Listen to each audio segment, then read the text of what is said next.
Shoutout mga pare, oy. Shoutout sa inyong lahat. Shoutout sa mga nagwashing kahapon, tsaka naglagay ng pampakintab sa motor, gaya ko.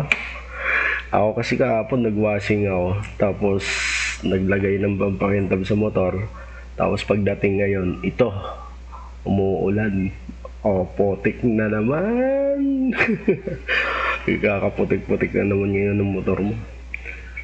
Washing ka pa kahapon na. Musta naman yung mga motor ng pinaliguan kahapon mga pare ko. So yun nga pala mga pare ko, samahan nyo kami sa biyahe namin ni Dilaw ngayon na maulan na umaga. Tsaka shoutout sa inyong lahat. Tsaka huwag nyo kakalimutan bisitahin yung YouTube channel natin, Madex Motovlog. So dyan lang kayo mga pare ko sa biyahe namin ngayon ni Dilaw papasok sa trabaho. Tara, let's go!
Yeah.